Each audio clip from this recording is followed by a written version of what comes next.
அந்த போர்டுல நீதி வேண்டும் அப்படின்னு சொல்லி எழுதியிருக்கு. என்ன இதுன்னு கேட்டா குடுத்தாங்க வச்சிருக்கோம் அப்படிங்கிற ஒரு விஷயம். அப்படிலாம் எந்த இடத்து ஆதாரம் காட்டுங்க, வீடியோ ஏதாவது இருக்கா? இது என்னது இது? இதுதான் இப்ப உள்ள நடக்குதா? ஆமாம் மேடம், இப்போதான் இது தெரியல மேடம். இப்போ எப்படி இருக்குன்னா, நடிகராக இருந்த எங்கள் தலைவர் தலைவராக மாறிட்டார். நாங்கள் தலைவர்கள் சொன்னவர்கள் எல்லாம் நடிகராக மாறிட்டாங்க. 24 பேரை அடிச்சே கொண்டு இருக்கிறாங்க அப்படின்னா யாருக்கு அந்த அதிகாரத்தை கொடுத்தது? அது கொடுத்த ஐயா ஸ்டாலின்கள் குறைஞ்சபட்சம் ஒரு நேர்மையாக செயல்பட வேணாமா? அக்கா கனிமொழி அவர்கள் பதில் சொல்லலை, சம்பந்தமே இல்லாத ஒரு பதில் சொல்லிட்டு போகிறாங்க. ஏன் நீங்கள் ரெட் ஜெயிண்டை தலைவரை வச்சு படம் பண்ணீங்க, அப்போ தெரியலையா? சன் பிக்சர்ஸ் எங்கள் தலைவரை வச்சு படம் பண்ணீங்களா, அப்போ தெரியலையா? சினிமா பாணின்னு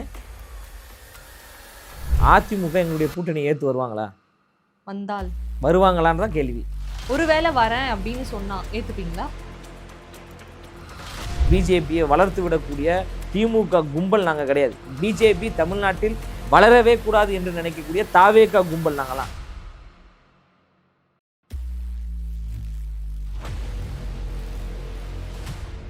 இந்த கண்டன ஆர்ப்பாட்டத்துல வந்து நிறைய பேர் வந்து பங்கேற்றாங்கல்ல, இவங்க எல்லாருமே இந்த விஷயத்திற்கு ஒரு நீதி கிடைக்கணும் அப்படிங்கிறதுக்காக தான் வந்தாங்கன்னு நீங்க நினைக்கிறீங்களா?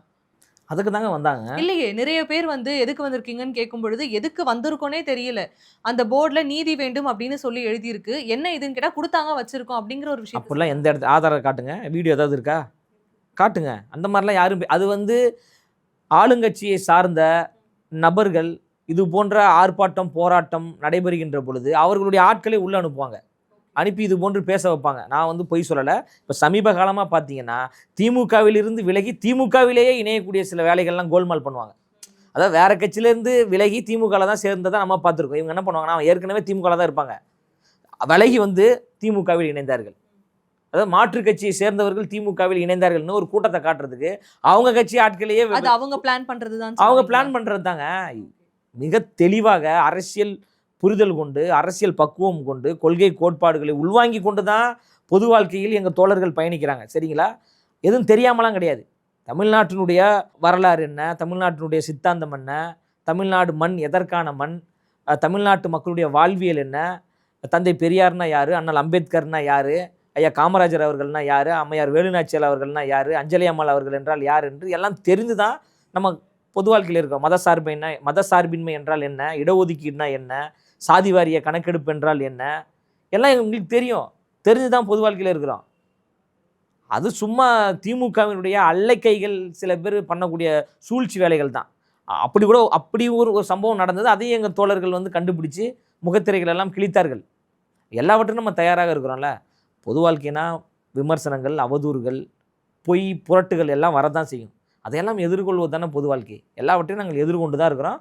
ஆனால் அந்த போராட்டம் ஏன் நடந்தது, எதற்கு நடந்தது என்று எங்கள் தோழர்கள் எல்லாருக்கும் தெரியும். தெரிந்ததின் அடிப்படையில் தான் தலைவர் வராரா என்று கூட அவங்களுக்கு யாருக்குமே தெரியாது. அப்போ அங்கே அவ்வளோ பேர் வருவதற்கான காரணம் என்ன? ஒரே ஒரு நோக்கம்தான், நீதி கிடைக்கணும். யார் சாமானியர்கள் பாதிக்கப்படக்கூடாது, யாரையும் காவல்துறை இதன் பிறகு அடித்து கொலை செய்யக்கூடாது என்கின்ற ஒரு நோக்கத்தோடு தான் எல்லாருமே அங்கே வந்த பிறகு தான் பாதி பேருக்கு தலைவர் வர்றதே தெரியும். புரியுதுங்களா? அதுக்கு முன்னாடி வரைக்கும் பல பேருக்கு தெரியாது. சில முக்கியமான நிர்வாகிகளுக்கு வேணால் தெரிஞ்சிருக்கலாம். ஆனால் சாமானிய தொண்டர்கள் யாருக்குமே தலைவர் வர்றது தெரியாது. சில மீடியா நண்பர்களுக்கே தெரியல, சில யூடியூப் நண்பர்களுக்கே தெரியாது. உங்கள் யூடியூப் சேனலை சார்ந்த சில நபர்கள் கூட தெரிஞ்சிருக்க வாய்ப்பே கிடையாது. தலைவர் வந்து மேடையில் ஏறி பேசிய பிறகு தான் இவர் வந்திருக்கிறாரா அப்படின்றது தெரிஞ்சிருக்கும். ஸோ அந்தளவுக்கு நடந்த ஒரு கட்டுக்கோப்பான ஒரு ஆர்ப்பாட்டம் தான். இப்போ என்னென்னா, அந்த ஆர்ப்பாட்டத்தில் கலந்துக்கிட்ட பெண் நிர்வாகிகளா, தொண்டர்களா, ரசிகர்களான்னு தெரியல, ஆனால் தாவேகாவுடைய விஜய் ரசிகர்களாக இருக்கலாம் அப்படின்னு எடுத்துக்கலாமா நம்ம? அவங்க என்ன சொல்லியிருக்காங்க அப்படின்னா, சீமான் அவர்களை ஒருமையில் பேசியிருக்காங்க. இப்போ வந்து எனக்கு ஒரு தலைவர் பிடிக்கும் அப்படின்னா நான் அவரை போற்றி பேசுறதுல எந்த ஒரு தவறுமே கிடையாது. ஆனால் மற்ற கட்சி தலைவர்களை பார்த்து ஒருமையில் பேசுறது சரியா? அதாவது நான் திரும்ப உங்களுக்கு சொல்கிறேங்க, இதுவுமே எதிர்கட்சியால் ஏற்படுத்தப்பட்ட ஒரு சதின்னு நினைக்கிறீங்களா? அவங்க பேசும்பொழுது அந்த வார்த்தையை நம்மளால உள்வாங்கிக்க முடியும். எங்களுக்கு வந்து பிரைமரி எதிரிகளே யாருன்னு பார்த்தீங்கன்னா திமுகவும் பிஜேபி தான். அண்ணன் சீமான் அவர்களும் சரி, அண்ணன் திருமா அவர்களும் சரி, கம்யூனிஸ்ட் தோழர்களும் சரி, எல்லோருமே எங்களுக்கு நட்பு சக்திகள் தான். எல்லோரும் நமக்கு அண்ணன்கள் தான். நமக்கு வந்து திமுக அகற்றப்படணும், ஆட்சியிலிருந்து அகற்றப்படணும். அதுக்காக திமுக கட்சியில் இருக்கவங்களாம் நம்ம வந்து பகையாளிலாம் நம்ம சொல்லலை. அவர்கள் தவறான முறையில் ஆட்சி செய்கிறாங்க, மக்கள் விரோத ஆட்சியை செய்கிறாங்க, அடாவடித்தனம் செய்கிறாங்க, ஊழல் பண்ணுறாங்க, மக்களுடைய பணத்தை கொள்ளையடிக்கிறாங்க. ஸோ அதனால் இந்த நிர்வாகம் வேணாம், இதை அப்புறப்படுத்தி விட்டு தமிழக வெற்றி கழகம் அதிகாரத்திற்கு வர வேண்டும் என்று அரசியல் பணி செய்து கொண்டிருக்கிறோம். தனிநபர் தாக்குதலை ஒருபொழுதும் எங்கள் தலைவர் விரும்பவே மாட்டார். நானே பல இடங்களில் சில தலைவர் குறித்து ஒருமையில் பேசியிருக்கிறேன், கோவப்பட்டு ஆவேசமாக பேசியிருக்கிறேன். என்னையே கூப்பிட்டு தலைவர் கண்டிப்பார். பிரதர், அடுத்த முறை இப்படி பேசாதீங்க, நம்மளுடைய அரசியல் அது கிடையாது. நம்மளுடைய அரசியல் வந்து ரொம்ப ஒரு பண்பான அரசியல், ஒரு நேர்மையான அரசியல், ஒரு அமைதியான அரசியல், மக்களுக்கான அரசியலை நம்ம செய்கிறோம். நம்ம வந்து அவங்கள போன்று விதாண்டவாதமாக பேச வேணாம், ரொம்ப ஆபாசமாக பேச வேணாம், ஆவேசமாகவும் பேச வேண்டாம், ஒருமையில் பேச வேண்டாம்னு தலைவர் அவர்கள் எனக்கு அறிவுறுத்தியிருக்கிறார். அந்த அடிப்படையில் அந்த தோழர்களுக்கும் நான் அறிவுறுத்துகிறேன். நம்மளுடைய அரசியல் என்பது ரொம்ப ஒரு ஆரோக்கியமான ஒரு அரசியலாகத்தான் இருக்க வேண்டும் என்று தான் அந்த தோழர்கள் நான் சொல்கிறேன். இப்போ இந்த லாக்அப் மரணம் நிகழ்ந்த பிறகு வந்து எல்லா அரசியல் தரப்பு தலைவர்களிடமிருந்தும் ஃபோன் காலாக இருக்கட்டும், ஒவ்வொரு விதமான செயல்பாடுகள் அவங்களுடைய தரப்புல இருந்து பண்ணாங்க. ஆனா விஜய் அவர்கள் தான் நேரடியா களத்துக்கு போயிட்டு பாதிக்கப்பட்டவர்களுக்கு ஆறுதல் உரைத்து அவரால என்ன பண்ண முடியுமோ அந்த உதவியை வந்து பண்ணாரு. அது ரொம்ப ஒரு பெரிய விஷயமாவே மீடியாவால பார்க்கப்பட்டது. பரந்தூர் விமான நிலையம் எடுத்துக்கிட்டாலும் சரி, அந்த களத்துல போய் நின்னு அந்த மக்களுக்காக போராடினார். இந்த விஷயங்கள் எல்லாமே ஓகே. ஆனா இந்த போராட்டம் ஏன் திருப்புவனத்துல நடக்காம சென்னையில நடந்ததுக்கு என்ன காரணம்? சென்னையில் இந்த போராட்டம் நடத்துவதற்கு அவ்வளோ படாத பாடு. இல்ல அதற்கான முயற்சிகள் மேற்கொள்ளப்பட்டதா? அனுமதி கொடுக்கல. முதல்ல நீதிமன்றத்தின் மூலமாகத்தான் அனுமதி பெற்று இங்கே சென்னையில் நம்ம பண்ணுறோம். சரிங்களா? இதற்கே வந்து பல கட்டுப்பாடுகள் விதித்து, எவ்வளோ கட்டுப்பாடுகள் விதித்தாலும் ரொம்ப அமைதியான முறையில் மிக பிரம்மாண்டமாக ஒரு வெற்றி ஆர்ப்பாட்டமாக நம்ம நடத்தி முடிச்சிட்டோம். ஆனால் எல்லாவற்றிற்கும் நீதிமன்றத்துக்கு தான் செல்ல வேண்டியதாக இருக்குது. தலைவர் அவர்கள் ஒரு இடத்துக்கு போகிறாங்க அப்படின்னா அந்த இடம் மிகப்பெரிய ஒரு மக்கள் கூட்டமாக மாறிடுது.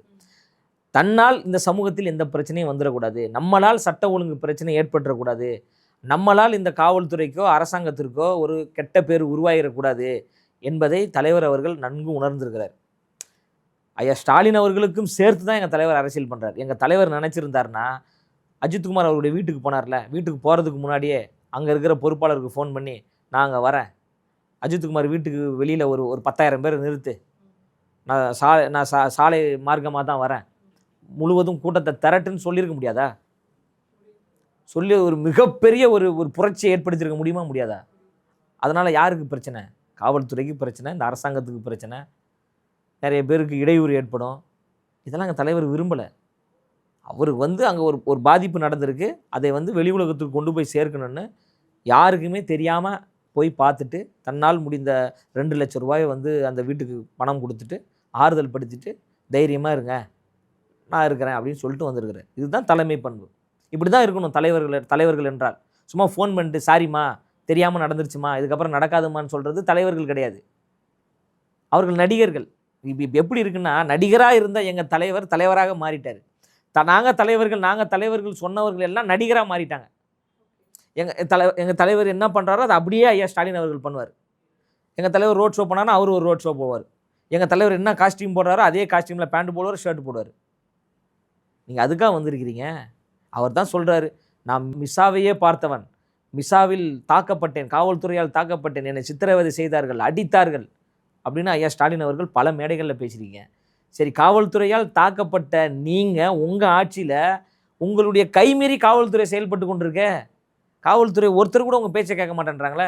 விருதுநகரில் ஒரு எஸ்பி போராடக்கூடிய மக்கள்கிட்ட சொல்கிறாரு, வேறு மாதிரி ஆயிரும், இதுக்கப்புறம் நீங்கள் போராடினீங்க நான் வேறு மாதிரி பண்ணுவேன் அப்படின்றாரு. இதெல்லாம் எங்கேருந்து வருது? முதலமைச்சர் ஒரு அலட்சிய போக்கோடு இருப்பதால் தான் முதலமைச்சருக்கு கீழே இருக்கக்கூடிய இந்த காவல்துறை அதிகாரிகள் எல்லாம் அதிகாரத்தை கையில் எடுத்துக்கிட்டு ரொம்ப நசுக்கிறாங்க. அதுவும் தென் மாவட்டங்கள்லாம், சவுத் சைட்லலாம் பார்த்தீங்கன்னா விசாரணை என்ற பேரில் 2 நாள் 3 நாள்லாம் அடித்து சித்திரவதை செய்கிறாங்க. இப்போ வரைக்கும் 24 பேரை அடித்தே கொண்டு இருக்கிறாங்க. அப்படின்னா யாருங்க அந்த அதிகாரத்தை கொடுத்தது? அது கொடுத்த ஐயா ஸ்டாலின்கள் குறைஞ்சபட்சம் ஒரு நேர்மையாக செயல்பட வேணாமா? அதை நாங்கள் கேட்குறோம். கேட்கின்ற பொழுது நாங்கள் என்ன கேட்குறோமோ அதுக்கு பதில் சொல்லணுமே தவிர, இல்லை விளம்பரத்துக்காக தாவேக்கா பண்ணுது, இது விளம்பரத்துக்காக பண்ணுறோம், மக்களுக்காக பண்ணுறோம். அது மக்கள் உணர்ந்ததின் அடிப்படையில் தான் அவ்வளோ பெரிய கூட்டம் அங்கே வந்துச்சு அந்த ஆர்ப்பாட்டத்துக்கு. நீங்கள் பேசும்பொழுது நடிகர் அப்படிங்கிற ஒரு வார்த்தை யூஸ் பண்ணீங்க. இந்த நடிகர் அப்படிங்கிற வார்த்தை தமிழக அரசியல் களத்தில் எதிரொலிக்குது அப்படின்னே சொல்லலாம். ஒருத்தவங்க மாற்றி இந்த நடிகருங்கிற டேர்மை வந்து பயன்படுத்துகிறாங்க. நேற்று கண்டன ஆர்ப்பாட்டத்தில் விஜய் அவர்கள் பேசும்பொழுதுமே ஒரு குடும்பத்துக்கு சாரி சொன்னீங்க, அவர்களுக்கான இழப்பீடை ஓரளவுக்கு சரி செஞ்சுருக்கீங்க. மீதி இருக்க இந்த 24 குடும்பத்திற்கும் எப்போ சாரி சொல்ல போகிறீங்க அப்படிங்கிற மாதிரியான ஒரு கேள்வியை வச்சுருந்தாரு. அதுக்கு கனிமொழி என்ன சொல்கிறாருன்னா, அவர் இன்னும் மூவி அந்த திரைப்பட பாணியிலேயே இருக்காரு, திரைப்படத்துல லாக்அப் மரணங்கள்லாம் ஆதரிக்கிறாங்க. அந்த மாதிரியான விஷயங்கள திருப்பி ஒரு விமர்சனமா கனிமொழியுடைய தரப்புல இருந்து வைக்கப்பட்டது. அதாவது திரைப்பட நிறுவனத்தை வைத்து படங்களை மிரட்டி விற்பனை செய்கிற இந்த கும்பல் பேசலாமா?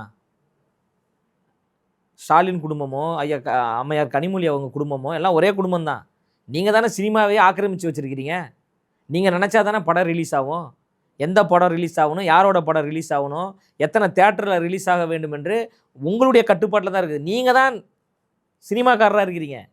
நீங்கள் தான் எல்லோரும் நடிகர்களாக இருக்கிறீங்க. கேட்ட கேள்விக்கான பதில் அது.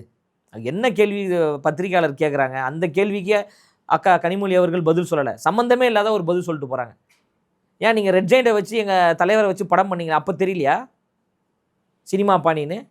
சன் பிக்சர்ஸை வச்சு எங்கள் தலைவரை வச்சு படம் பண்ணீங்களா, அப்போ தெரியலையா உங்களுக்கு அவர் இது வந்து சினிமா மோகம் அப்படின்னு உங்களுக்கு தெரியலையா? நடிகர் விஜய் அவர்கள் மீது வைக்கப்படுற இன்னொரு ஒரு விமர்சனம் கொஷின் என்ன அப்படின்னா, ஒருவேளை 2026 தேர்தலில் வெற்றி பெறலை அப்படின்னா அவர் நடிக்க போயிடுவாருங்க. அவர் இப்போவே வந்து ஒரு பக்கம் அட்லிக்கிட்டையும் கதை கேட்டுட்டு தான் இருக்காரு. இது இல்லைன்னா இது அப்படிங்கிற மாதிரி சொல்கிறாங்களே, ஆமாவா? அதாவது வந்து உண்மைக்கு நம்ம பதில் சொல்லலாம், பொய்களுக்கும் அவதூறுகளுக்கும் நம்ம பதில் சொல்ல முடியாது. தலைவர் வந்து கட்சி ஆரம்பிக்கின்ற பொழுது 3 பக்கம் அறிக்கையை வெளியிடுறாரு. அந்த அறிக்கையில் தெளிவாக சொல்கிறார், அரசியல் என்பது தொழில் கிடையாது, அரசியல் என்பது வியாபாரம் கிடையாது, அரசியல் என்பது பொழுதுபோக்கு கிடையாது, அரசியல் என்பது மக்கள் பணி. அப்போது சினிமாவே வேணான்னு சொல்லிட்டு தான் அவர் வரார். பொது வாழ்க்கைக்கு சினிமாவே கூடாது என்று சொல்லி தான் வராரு. அந்த உச்சபட்ச இடத்தை வேணான்னு தூக்கி எறிஞ்சிட்டு தான் வராரு. இதுதான் தன்னுடைய கடைசி படம் அப்படின்னு சொல்லிட்டு வராரு. நீங்கள் ஏன் நாங்கள் தோற்றுருவோம் நீங்கள் ஏன் நினைக்கிறீங்க? ஜெயிக்க போகிறதே நாங்கள் தான். நாங்கள் 2026 தமிழ்நாட்டு மக்கள் எங்களோடு இருக்காங்களே, பெண்கள் எங்களோடு இருக்கிறாங்க, மாற்றத்தை விரும்பக்கூடியவர்கள் எங்களோடு இருக்கிறாங்க, இளம் தலைமுறையினர் எங்களோடு இருக்கிறாங்க. தமிழ்நாட்டு மக்கள் மாற்றத்தை விரும்புகிறாங்க. நீங்கள் வந்து சமீப காலமாக நடக்கக்கூடிய போராட்டங்கள் எல்லாம் பாருங்கள், எல்லாரும் போராடுறாங்க. விவசாயிகள் போராடுறாங்க, மாணவர்கள் போராடுறாங்க, மீனவர்கள் போராடுறாங்க, மாற்றுத்திறனாளிகள் போராடி கொண்டிருக்கிறாங்க, அரசு ஊழியர்கள் போராடுறாங்க, மருத்துவர்கள் போராடுறாங்க, செவிலியர்கள் போராடுறாங்க, எல்லோரும் போராடி கொண்டிருக்கிறாங்க இந்த அரசுக்கு எதிராக, திமுக அரசுக்கு எதிராக. அப்போ ஒரு மாற்றம் நிகழக்கூடிய ஒரு சூழல் களத்தில் இப்போவே தெரியுது பாருங்கள். மக்களிடம் மிகப்பெரிய ஒரு அதிருப்தி இருக்குது. ஒன்றும் இல்லை, இப்போ பக்கத்தில் ஒரு பூங்கா இருக்குது, உங்கள் அலுவலக பக்கத்தில் ஒரு பூங்கா ஒன்று இருக்குது. நாளைக்கு காலையில் மைக்கு எடுத்துகிட்டு போயிட்டு வாக்கிங் வரக்கூடிய அந்த மக்களிடம் கேளுங்க, அடுத்த ஆட்சி யாரோட ஆட்சி வந்தால், நீங்கள் திமுகவா அதிமுகவா தாவேக்காவெல்லாம் ஆப்ஷனே வைக்காதீங்க, அடுத்த ஆட்சி யார் வந்தால் நல்லா இருக்குன்னு மட்டும் ஒரு கேள்வியை மட்டும் கேளுங்க. அதுலேயே உங்களுக்கு முடிவு தெரிஞ்சிருமே. அந்த அளவுக்கு ஒரு கேடுகட்ட ஆட்சி தான் நடந்து கொண்டிருக்கு. அப்போ அந்த ஆட்சியை வீழ்த்தக்கூடிய ஒரு தார்மீக கடமை எங்கள் தலைவருக்கு இருக்குது. மிகப்பெரிய ஒரு பொறுப்பை சுமந்து கொண்டு வரார், புரியுதுங்களா? அப்போ அந்த பொறுப்பை சுமந்து கொண்டு வரக்கூடியவர் தியாக உணர்வோடு இருக்கிறார். சினிமாவே வேணாம் அப்படின்ற மிக தெளிவான ஒரு முடிவோடு இருக்கிறார். அதில் பொய்யான அவதூறுகள், அதெல்லாம் இந்த படத்தில் நடிக்க போகிறாரு, கதை கேட்டுட்ருக்கிறாரு, அதெல்லாம் வந்து எங்களுடைய வளர்ச்சியை பார்த்து பிடிக்காதவர்கள் காழ்ப்புணர்ச்சியின் அடிப்படையில் அவதூறை பரப்பக்கூடிய கொத்தடிமைகள், இந்த 200 ரூபாய் கொத்தடிமைகள்னு சொல்லுவாங்களே, அந்த 200 ரூபாய் கொத்தடிமைகள் பரப்பி விடக்கூடிய அவதூறுகள் தானே தவிர அது உண்மையெல்லாம் கிடையாது. தலைவர் அவர்கள் நடிப்பதற்கு வாய்ப்பே கிடையாது. தாவேகாவினுடைய முதல்வர் வேட்பாளராக விஜய் அவர்கள் வந்து தேர்ந்தெடுக்கப்பட்டிருக்காரு. தெளிவாக வந்து பல முறை சொல்லிட்டாங்க, கூட்டணின்னு வரும்பொழுது இவங்க கூட கிடையவே கிடையாதுன்னு ரொம்ப திட்டவட்டமாக இருக்காங்க. இருந்தாலும் கூட்டணிக்கு இவர்களோடு ஏதேனும் வாய்ப்புகள் இருக்குது அப்படிங்கிற மாதிரி யாரையாவது சொல்ல முடியுமா? தலைவர் தெளிவாக சொல்லிட்டாருமா, செயற்குழுவில் சொல்லிட்டாரு, மாநாட்டிலையும் சொல்லிட்டாரு, நானும் சொல்கிறேன். எங்களுடைய கொள்கை எதிரி பிஜேபி, அதில் எந்த மாற்று கருத்துமே கிடையாது. அரசியல் எதிரி திமுக. இந்த 2 கட்சியோடு நம்ம கூட்டணி வைக்கவே முடியாது. எங்களுடைய தலைமையை ஏற்றுக்கொண்டு யாரெல்லாம் வருகிறார்களோ, சித்தாந்தம் தெளிவு கொண்டு, கொள்கை தெளிவு கொண்டு, பாசிச மனநிலை இல்லாத ஜனநாயக மனநிலை கொண்டவர்கள் யாரெல்லாம் வருகிறார்களோ அவர்கள் எல்லோரையும் அரவணைத்து எங்கள் தலைவர் தளபதியினுடைய தலைமையில் கூட்டணி உருவாகக்கூடிய வேலைகள் நடந்து கொண்டிருக்கு. ஓகே, இப்போ நீங்கள் திட்டவட்டமாக சொல்கிறீங்க பிஜேபி எங்கள் கூட கூட்டணி கிடையாது, டிஎம்கே எங்கள் கூட கூட்டணி கிடையாதுன்னு சொல்கிறீங்க. இந்த இடத்துல அதிமுகவையே நீங்கள் சொல்லவே இல்லை. ஏன்னா அதிமுகவுமே பாஜகவோட கூட்டணி வைக்கிற மாதிரியான ஒரு முடிவில் தான் இருக்காங்க. நேரடியாகவே ஒரு சில இடங்களில் சொல்லியிருக்காங்க. ஏன் அந்த இடத்துல நீங்கள் அவங்க மறைக்க? அதிமுக எங்களுடைய கூட்டணி ஏற்று வருவாங்களா? வருவாங்களான்னு தான் கேள்வி. அவங்க வந்து ஆட்சியில் இருந்த ஒரு கட்சி. நாங்கள் என்ன சொல்கிறோம், நாங்கள் தான் முதலமைச்சர் வேட்பாளர், தமிழக வெற்றி கழகத்தின் தலைமையில் தான் கூட்டணின்னு நம்ம சொல்கிறோம். அதை ஏற்றுக்கொண்டு அதிமுக வருமானு ஒரே ஒரு கேள்வி தான். வருவாங்களா? அப்புறம் அதை பேசி ஒன்றும் ஆக போகிறது இல்லையே. வரமாட்டாங்க. ஒருவேளை வரேன் அப்படின்னு சொன்னா ஏற்றுப்பீங்களா? வரமாட்டாங்கங்க. நடக்கிறத மட்டும் தான் நம்ம பேசணும், வரமாட்டாங்க. நம்ம சொல்லிட்டோம் அதிமுக திமுகவுக்கு மாற்றாக பிரைமரி ஃபோர்ஸ் நம்ம. எங்கள் தலைவர் தான் முதலமைச்சர் வேட்பாளர். திமுகவும் வேண்டாம் அதிமுகவும் வேண்டாம், தமிழக வெற்றி கழகம்தான் ஆட்சிக்கு வர வேண்டும் என்று தான் நாங்கள் வேலை செஞ்சுக்கிட்டு இருக்கிறோம். எடப்பாடி பழனிசாமி அவர்களை முதலமைச்சராவதற்கு நாங்கள் வேலை செய்யலை, அதிமுக ஆளுங்கட்சியாக வர்றதுக்கு நாங்கள் வேலை செய்யலை, அதற்காக நாங்கள் போராடலை, அதற்காக நாங்கள் வழக்கை வாங்கலை, அதற்காக மிரட்டல்களையும் பல நெருக்கடிகளையும் நாங்கள் வாங்கலை. ஒரே ஒரு நபர், எங்கள் தலைவர் தளபதி அவர்கள் தமிழ்நாட்டின் முதலமைச்சராகணும், வெற்றி கழகம் ஆட்சியில் இருக்கணும். எங்கள் கட்சியை சார்ந்த தோழர்கள் சட்டமன்ற உறுப்பினர்களாக, நாடாளுமன்ற உறுப்பினர்களாக, கவுன்சிலர்களாக, மேயர்களாக இருக்க வேண்டும் என்று தான் நாங்கள் வேலை செஞ்சுக்கிட்டு இருக்கோமே தவிர மற்ற கட்சியை சார்ந்தவர்கள் அதிகாரத்துக்கு வர வேண்டும் என்று நாங்கள் வேலை செய்யலை. அதுக்கு நாங்கள் அந்த கட்சியிலே போய் சேர்ந்துருவோமே. இங்கே வந்து ஒரு மாற்றம் நிகழணும். ஏன்னா பல ஆண்டுகளாக வந்து மாற்றத்தை தரன்னு ஏமாற்றத்தை தான் கொடுக்குறாங்க. உண்மையான ஒரு மாற்றத்தை எங்களால் தர முடியும் என்று எங்கள் தலைவர் வர்றாரு. தலைவரின் பின்னாடி அணிதிரண்டு நிற்க வேண்டிய தார்மீக கடமை, வரலாற்று கடமை நம்மை போன்ற எல்லாருக்கும் இருக்குது. அந்த அடிப்படையில் தான் நாங்கள் வந்து ஒரு சரியான இலக்கோடு நாங்கள் போயிட்டுருக்குறோம். அந்த இலக்கில் மிக தெளிவாக இருக்கிறோம். பிஜேபி என்பது ஒரு பாசிச கட்சி. பிஜேபி என்பது சாதியை வைத்து, மதத்தை வைத்து மக்களை பிளவுபடுத்தக்கூடிய ஒரு கட்சி. அது வந்து எப்பொழுதுமே தமிழ்நாட்டுக்கு எதிரான ஒரு கட்சி தான். தமிழ்நாட்டினுடைய வளர்ச்சியை விரும்பாத ஒரு கட்சி எதுன்னு பார்த்தீங்கன்னா பிஜேபி தான்.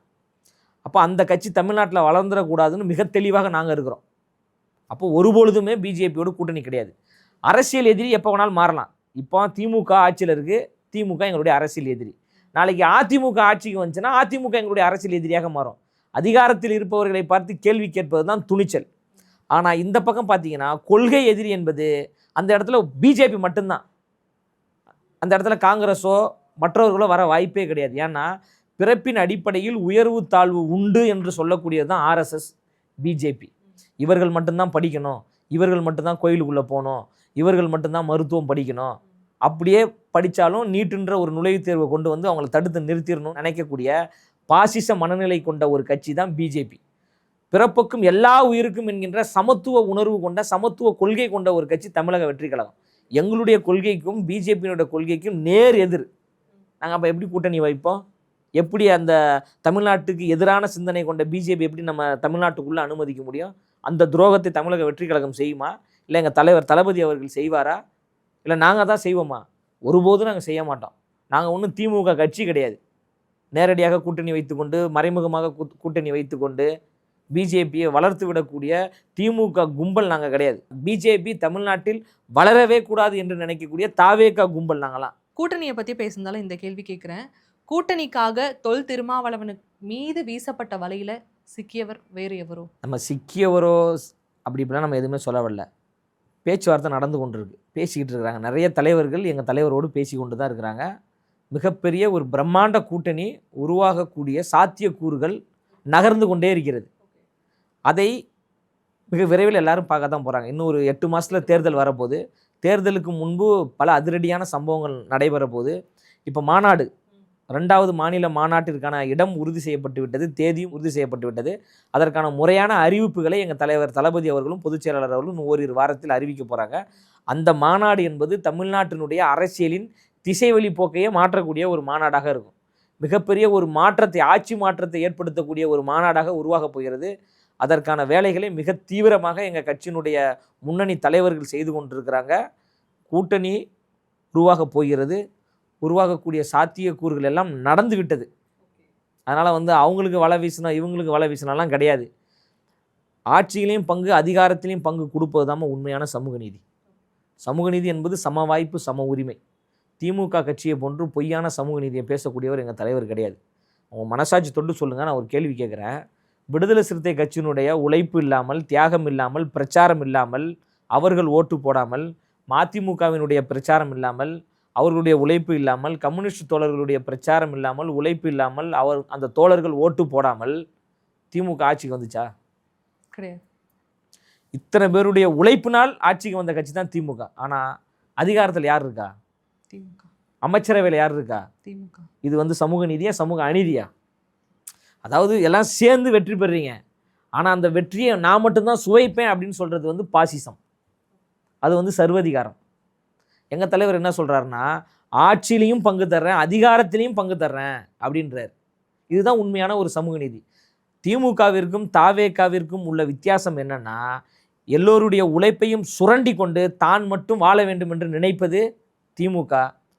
எல்லோரையும் அரவணைத்து கொண்டு தாய் உள்ளத்தோடு நேசித்து எல்லோருக்குமான சம பங்கீடை கொடுப்பது தாவேகா. இதுதான் வித்தியாசமே. அதனால தான் எங்கள் தலைவர் தளபதியின் பின்னாடி அணிதிரண்டு மக்கள் வருவதற்கு காரணம் என்னென்னா, எங்களோட உண்மையும் நேர்மையும் இருக்குது. உண்மையான ஒரு சமூக நீதியும் உண்மையான ஒரு சமத்துவத்தையும் பெரியார் கண்ட கனவையும் அண்ணல் அம்பேத்கர் அவர்கள் கண்ட கனவையும் ஐயா காமராஜர் அவர்கள் கண்ட கனவையும் நனவாக்கக்கூடிய ஒரு தலைவராக எங்கள் தலைவர் தளபதி அவர்கள் இருக்கிறாங்க. அதனால தான் எங்களுக்கு இவ்வளோ பெரிய ஆதரவு. அந்த அடிப்படையில் தான் பல கட்சிகள் எங்களோடு பேசிக்கிட்டு இருக்கிறாங்க. ஓகே, இன்னும் 8 மாத காலங்கள் இருக்கு. தேர்தல் களம் எப்படி வேணும்னா நகரலாம். பொறுத்திருந்து பார்ப்போம். நிகழ்ச்சியில் பங்கேற்று பல முக்கியமான தகவல்களை பகிர்ந்திருக்கீங்க. ரொம்ப நன்றி. மிக்க நன்றி.